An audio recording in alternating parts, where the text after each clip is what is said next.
দেখুন বন্ধুরা, এখন আমি রান্না করছি দই পটল নিরামিষ। আমি প্রথমে পটলগুলোকে এরকমভাবে ছাড়িয়ে নিয়েছি আর মাঝখান থেকে এরকমভাবে চিড়ে নিয়েছি। এদিকে আমার কড়া গরম হয়ে গেছে, কড়ায় তেল দিয়ে নেব। অল্প করে তেল দিয়ে পটলটা আমি একটু ভেজে নেব। এবার আমি একটা একটা করে পটলগুলো দিয়ে নেব।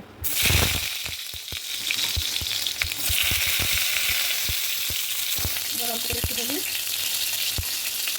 আর একটু নুন দিয়ে দিলাম, দিয়ে পটলটা একটু ভেজে নেব। আর এদিকে মশলাগুলো আমি একটু রেডি করে নিয়ে এটা দেখিয়ে নিয়ে আসলাম। দেখুন, আমি একটু আদা, একটু কাঁচা লঙ্কা আর একটু জিরে দিয়ে এটা একটু ভিজিয়ে রাখবো, দিয়ে পেস্ট করে নেবো করে জল দিয়ে একটু ভিজিয়ে রাখবো, জিরে চারটি যাতে ভিজে যায়। আমি আর একটা গুঁড়ো মশলা রেডি করে নিচ্ছি। প্রথমে দিচ্ছি হলুদ, তারপরে দিচ্ছি ধনের গুঁড়ো,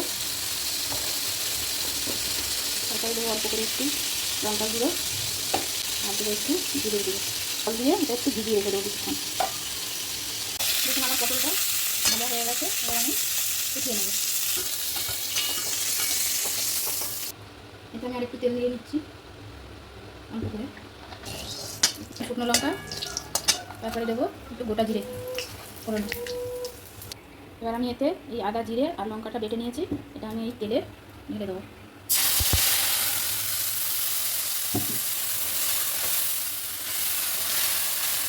এবার এটা একটু ভালো করে কষিয়ে নিই।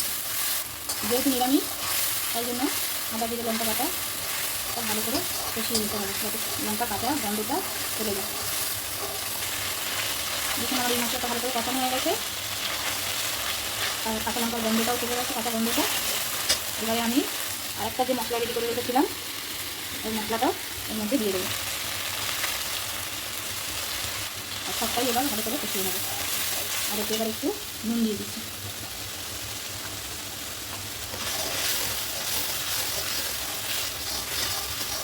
এই মশলাটা কষানো হয়ে গেছে, এবার আমি একটু পোস্ত বেটে রেখেছি, এই পোস্তটা মশলার মধ্যে অ্যাড করে দেবো। দেখুন মশলাটা ভালো করে কষানো হয়ে গেছে, এবার এতে আমি পটলগুলো দিয়ে দেবো। দেখুন পটলগুলো দিয়ে আমি একটু নাড়াচাড়া করে নিয়েছি। আর এতে যেটা মেন জিনিস দেওয়ার সেটা হচ্ছে এই টক দই।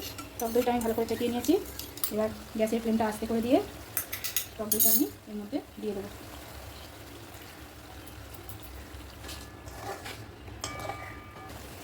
চিনিটা আমার ঠিক আছে, এর মধ্যে এবার আমি একটু মিষ্টি দিয়ে দেবো, চিনি দিয়ে দেবো। একটু দইটা টক যেহেতু তার জন্য একটু চিনি দিয়ে দেবো, একটু টক টক মিষ্টি মিষ্টি। দেখুন আমার দই পটল রেসিপি রেডি। দইয়ের তেল ছেড়ে দিয়েছে, এবার নামানোর আগে আমি একটু গরম মশলা দিয়ে নামিয়ে নেবো। আর ঘিও দেওয়া যায়, আমি ঘিটা দিচ্ছি না, শুধু গরম মশলাটা দিয়ে নামিয়ে নেব। আপনাদের যদি রেসিপিটা ভালো লাগে আপনারা রান্না করে খেয়ে দেখবেন আর লাইক শেয়ার কমেন্ট করে দেবেন। দেখুন বন্ধুরা, আমার দই পটল তো আমি রেডি করে ফেলেছি। আপনাদের থেকে কেমন লাগছে আপনারাও ঘরে বানিয়ে খাবেন এরকমভাবেই। কেমন লাগবে আমাকে কমেন্ট করে জানাবেন আর লাইক শেয়ারটা করবেন।